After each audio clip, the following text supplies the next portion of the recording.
Hey everybody, Black Ninja 797 here. Welcome back to another episode of Left 4 Dead 2 Myth Busting Mondays. In today's video for the final myth, we are going to be testing to see if whether or not if a hunter can traverse all of Coldstream without touching water. We're basically ending up making a trilogy at this point with these water myths, so if you guys have more myths that you want to submit that are just like this, by all means, continue to submit them our way. If you guys end up enjoying today's video, please drop a like, subscribe if you are new, and if you have a myth of your guys' very own that you'd like to have us test in next week's episode, just leave them here within the comments down below, or also alternatively, you can leave them within my Discord server, which is linked down below in this video's description.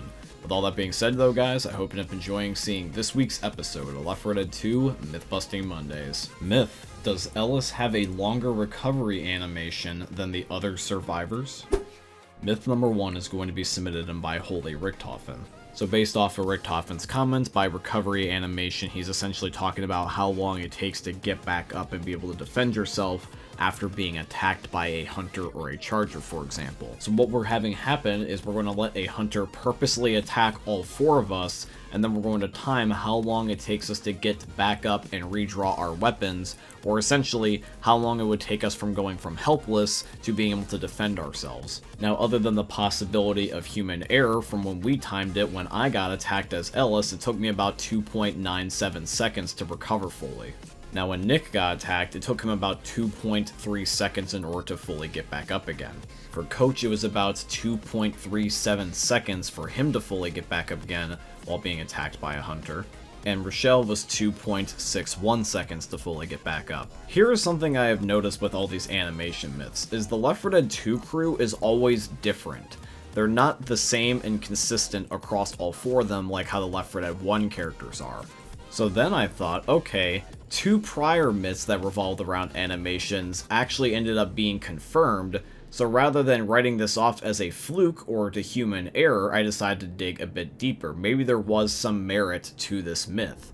And for whatever reason, I don't know why, but I probably should have done this in the very first place, I just didn't think that it would be in here, but I decided that, hey, I'm going to go to the Left 4 Dead wiki and just keyword search this and see if whether or not that there will be anything that will pop up.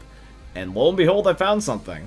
Keyword searching Ellis on the Hunter wiki pulls this up. Ellis has a unique animation for getting up from a hunter attack, which is actually slower than all the other survivors. Had I not looked this up on the wiki, I would have felt like my eyes were deceiving me and that I was imagining things, but no, the myth is actually confirmed. Ellis is statistically worse in terms of survivability against a hunter. Now obviously the difference is so small that it's not going to stop me, or I'm assuming you, from ever playing Ellis again, but it's just funny to know that Ellis is technically the worst character in terms of surviving against the hunter. In fact, Ellis in general has had some weird animations. We have found out that he holds his gun with 1 hand versus 2 hands. He for some reason runs kind of zesty when his flashlight is off, and now we found out that he's just not good with dealing with the hunter. Who would have known? Myth: can you force a chapter reset by killing yourself during a map's ending cutscene?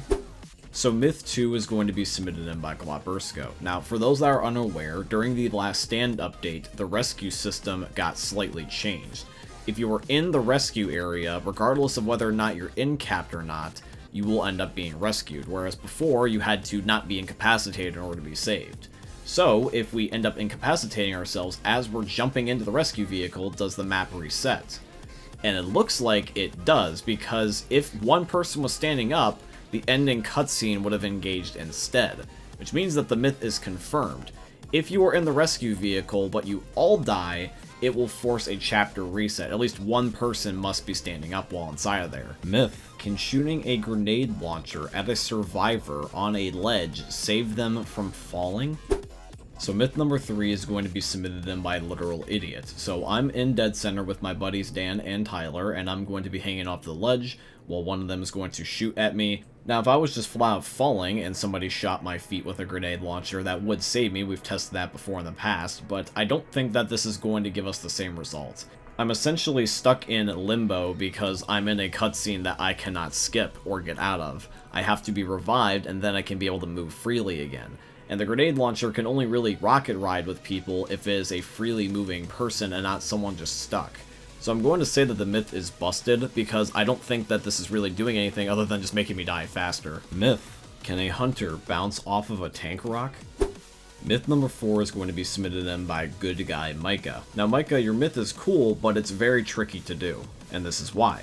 We have to end up paying attention to the tank so he doesn't die of frustration while trying to test stuff with me instead of attacking a survivor. We'd also have to make sure that the tank rock doesn't hit and kill me because it can one-shot kill a hunter. And thirdly, the survivors just have to stay out of our way and not kill either of us. Ideally, what we want to have happen is we want to have a tank rock be flung in my way, and then I jump at the side of it and end up turning around last second so the hunter back kicks off of the rock and ends up flinging into the sky. That is the perfect outcome we want to try to get. Now, after a few attempts and multiple minutes of getting set up, this is our best result.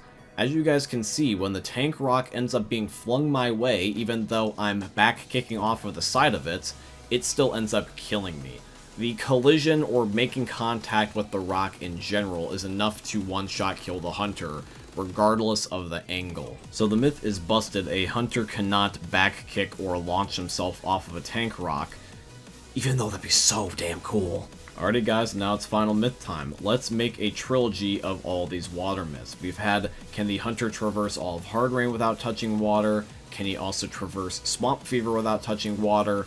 And now finally, let's see if whether or not if the hunter can traverse all of Coldstream without touching water. Myth: can a hunter traverse Coldstream without touching water?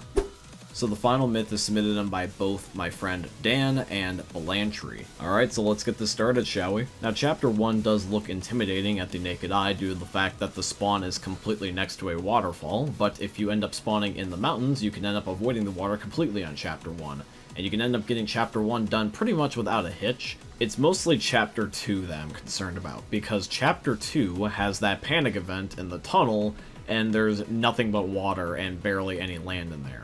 So I have no idea how we're going to navigate that one, so we're just going to have to wait and see together. Anyway, Chapter 1 is complete. But before we get to the tunnel near the panic event, we have to get out of the tunnel that's in front of the safe room.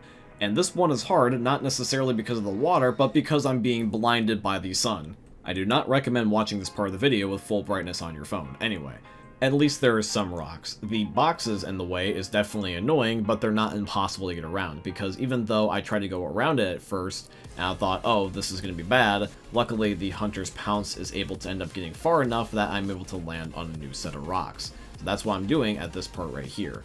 I just keep missing because I'm not used to this way yet, so let's try at least one more time and get to that set of rocks. I just got to get to the very edge of this current rock, so here we go. I'm jumping now, and I made it to the next one. So now let's keep going. Luckily for both me and Dan, we're both soon going to be out of the tunnel, and then we can just start climbing outside again. And just like at the very beginning of Chapter 1, instead of just jumping down on these rocks repeatedly, I'm probably just going to go up because it's just much easier. I am a little bit of lazy and creative at the exact same time. So it's right about here I'm going to start speeding up the footage again, just because of the fact that I'm not going to be really near water anytime soon. I'm really not going to run into water of significance until I finally end up getting to the panic event tunnel. For any of you guys that have watched the 2 prior episodes and saw the first 2 entries in this challenge, what do you think Coldstream's going to be like? Do you think this is going to be the first one that's going to get busted? Or do you think that we're going to have a flawless trilogy and we're going to have confirmed on everything? Let's find out. So here we are in the tunnel, and thank goodness that there's rocks in this tunnel, because at first I didn't remember there was, and I thought that this part was going to be impossible. However, I will say that one thing that is still slightly frustrating, especially while playing as a special infected, is that unlike the first tunnel where you couldn't see because it was too bright, this one you can't see because it's too dark, and the special infected green filter vision thing that they got going on is making this very hard to distinguish where the rocks are. You guys are seeing how that I'm having to go back to the last successful spot where I wasn't touching water, because I would not be able to end up getting this done in one attempt even if I tried, because there's so many spots where there's a rock that's not either big enough, too hard to see, or is completely surrounded by water. But luckily for me, Dan did find a spot where I can start making some progress again. Thank you, Dan, for being my scout in this video. And then from here, this is where it starts to get just a tad tricky again, because now we have these columns in the way, but Dan did notice how there's a dry piece of land over here, so I can actually walk around this dirt instead. So I am going to go back and try it again, just only because I did slightly miss, so I'm going to end up pouncing right now. And now I'm on the land again. Now this is where things get tricky, because there's this staircase right here. And I just have to clarify something. When it comes to this specific staircase right here, there is absolutely no way that we can cut the corner to avoid having to touch that staircase.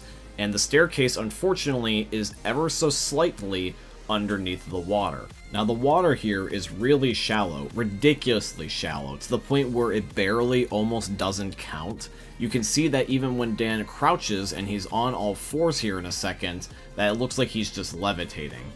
I was originally going to end up saying, hey, because the water's so shallow, I'm just going to let it go. That's not the point of the challenge. We're not supposed to just let it go. If you touch water, you lose. So I don't want to end up doing that to you guys. I don't want to give you guys a technically confirmed myth. I want to give you a authentically confirmed myth. So even though it would have been nice to have a perfect trilogy, I'm going to have to label this as busted, because that specific spot, by the way, is the only specific spot, mind you, where you cannot avoid it touching water. And I tried everything to avoid that spot, so that way this wouldn't be an issue. I tried to see if you could leap far enough. I tried to see if you could bounce off of the walls in that narrow little doorway. I tried to see if whether or not that I could even do things like jump on top of Dan's head to avoid touching the water, but unfortunately no, you have to touch at least that specific spot. And because it's water, I have to make it busted. But yeah, guys, that is it here for today's video, and I do truly hope you guys ended up enjoying it. If you did, please consider dropping a like, comment, subscribe, follow, and all that beautiful stuff. If you guys have a myth of your very own that you would like to have be featured in next week's episode, just please leave it here in the comment section down below, or also alternatively, you can leave it within my Discord server, which is going to be linked down below in this video's description. With all that being said though, guys, I hope you end up enjoying seeing another YouTube video from the most unique YouTubers we're ever going to see. Thanks for watching, guys. I love all of you, and peace out. Hey, meme lords, Jesus here. And you better have enjoyed that video there by the eternal god Daddy Ninja. You should probably subscribe too, or the mighty Moab will come for your balls. If you enjoyed the video, you might like it too. And give me the memes. Flash, bang, boom!